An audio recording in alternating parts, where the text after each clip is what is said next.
ప్రతి విశ్వకర్మ కుటుంబానికి ప్రభుత్వం ₹1,00,000 ఆర్థిక సాయాన్ని అందిస్తుందని తెలంగాణ తొలి శాసనసభ స్పీకర్ ఎమ్మెల్సీ సిరికొండ మధుసూదనాచారి అన్నారు.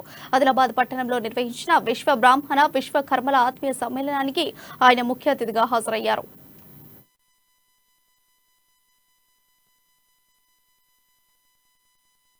తనకు తెలంగాణ తొలి శాసనసభ స్పీకర్ గా అవకాశం ఇచ్చి ముఖ్యమంత్రి కేసీఆర్ విశ్వకర్మ జాతి ఆత్మ గౌరవాన్ని ఎంతో ఎత్తుకు పెంచారని అన్నారు.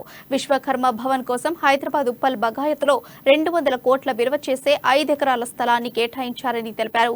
క్రమంగా విశ్వ బ్రాహ్మణ విశ్వకర్మ కులవృత్తులు కనుమరుగయ్యే పరిస్థితి దాపరిస్తోందని, తమ కులవృత్తులను కాపాడుకోవాల్సిన అవసరం ఎంతైనా ఉందని అన్నారు.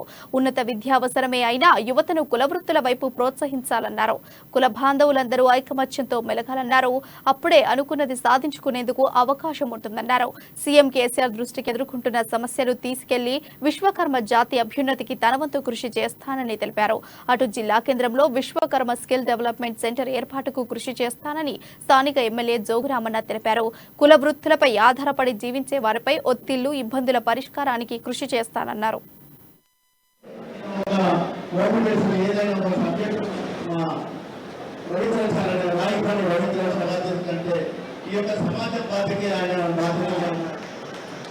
ఆయన అనుభవం చాలా గొప్పది.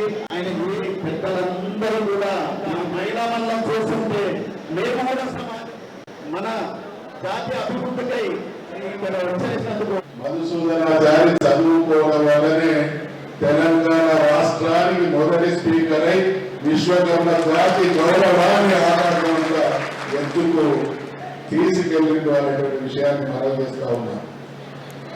ఈడ 2 పార్శ్వాలు ఉన్నాయి జీవితానికి. ఒకటి, మనం ఉన్నటువంటి ప్రపంచం ఏంటి, ఆ భూమిలో మనం ఎక్కడ ఉన్నామనేటువంటిది గ్రహించాల్సినటువంటి కనీస అవసరం, కనీస బాధ్యత మన మీద ఉంటుంది. రెండవది, ప్రభుత్వాల పరమైనటువంటి సహకారం అందాల్సినటువంటి అవసరం ఉంటుంది. పోటీ ప్రపంచంలో నాకు ఆశ్చర్యం కలుగుతుంది. మా రాజగోడ గారు మాట్లాడినా, మా అజయ్ మాట్లాడినా, మనమంతా విశ్వకర్మ వారసులం అని చెప్తున్నాం. అన్నిటికీ మూలం మనమే అంటున్నాం. మీరు కలెక్టర్ గారు ఉన్నారు, నేను కూడా బాగా చదువుకున్నా. మీకు ఒక విషయాన్ని ఒకే మాటలో చెప్తా. విశ్వకర్మ అంటే ఎవరు? సృష్టికర్త. దీన్ని ఇంగ్లీష్ లో క్రియేటర్ అంటారు.